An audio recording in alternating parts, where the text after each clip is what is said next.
Assalamu alaikum, Dumalang, Goeie good evening. Itaola, and yes, welcome to Friday Night Live with me, Sir Faraz Takolia, Friday Night Live with ST, right here on Salam Media. We're coming to you live from our headquarters in Johannesburg, South Africa. Good day to one and all, wherever you are viewing and streaming in around the country, around the globe, around the continent, wherever you are at. You can send a shout out as well, comment below, and we always value and love your interaction and feedback in this regard. Coming up on tonight's program, we begin with obviously the Sports Express. First things first, we obviously give thanks to our beloved creator, our sustainer, the one from the divine rule belongs, for giving us an opportunity to witness yet another day, Mubarak day of Jum'ah.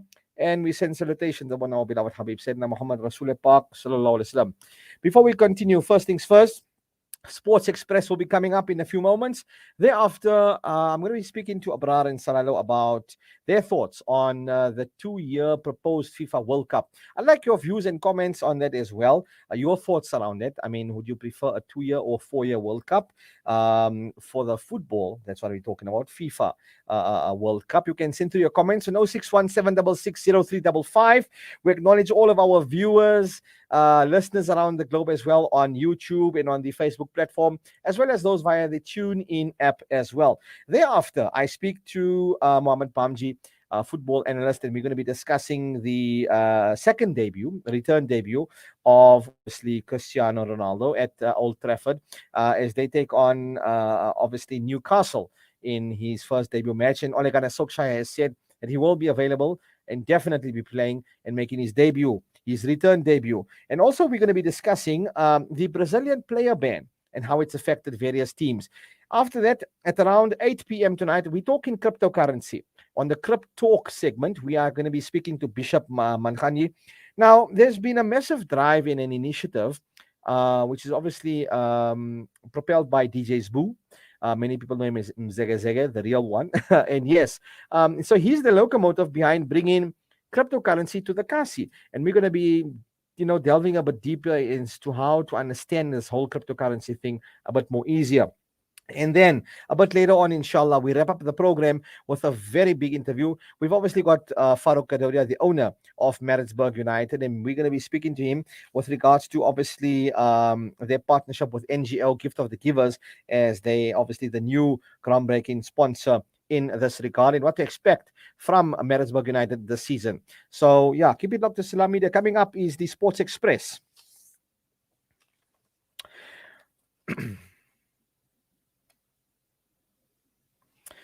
Moving boundaries, joining hands. Salam Media.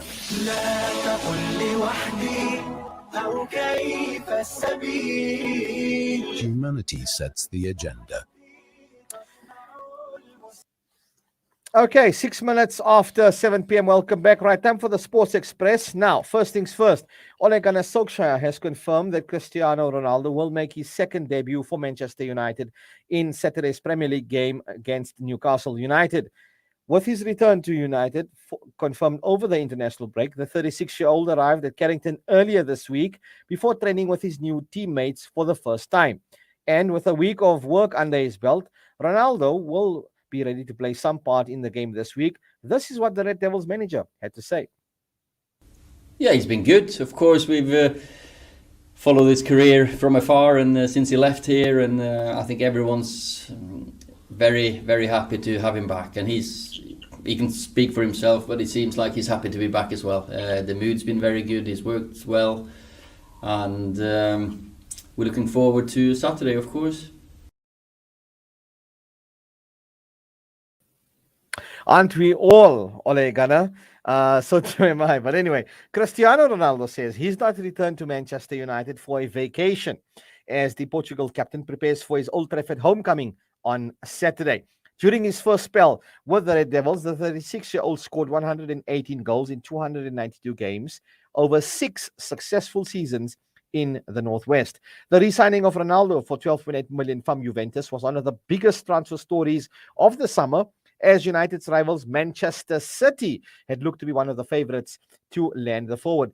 The Portuguese star, who will wear the iconic number 7 shirt once again, won 3 Premier League titles, 1 Champions League, 2 League Cups, 1 FA Cup, as well as the FIFA Club World Cup and Community Shield under former manager Sir Alex Ferguson. Although United have won trophies since Ronaldo left for the Spanish giants Real Madrid in 2009, they haven't secured a top flight title since the 2012-2013 season. This is what he had to say.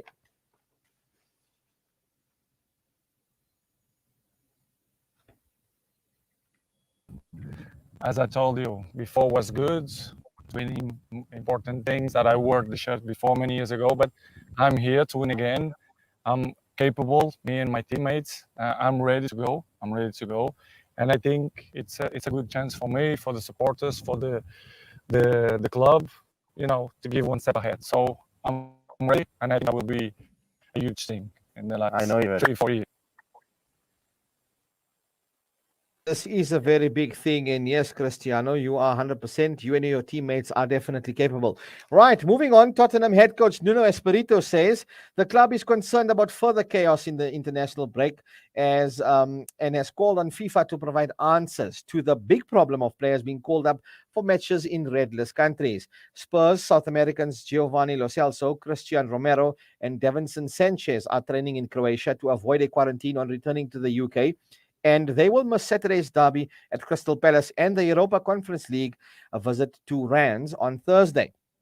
Colombia defender Sanchez and the Argentine pair accepted call-ups for World Cup qualifiers in red-list countries and would have to spend 10 days in quarantine hotel if they had returned directly to London.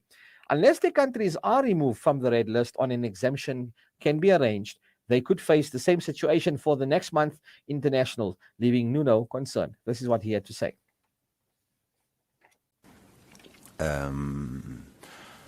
News on the government bodies on what we should do and what to expect for the national international break. This is the main concern for us, that things can be solved for the future. But it's really difficult to understand, because first of all, when a player is called up to play for his national team, is one of the most important things that the player has. So we have to understand it, and at the same time understand that this can happen to any players, and not only the South American. Our European players can be suddenly in the same situation because it's a pandemic. Nobody is able to control it. More than that, all the issues, all the situations, we're gonna solve it between ourselves. Okay, that's a wrap-up of the Sports Express for this week. Coming up is obviously football analysis with myself, Salalo Abrar, and Mohamed Bamji. Stay tuned. It's now 7:10.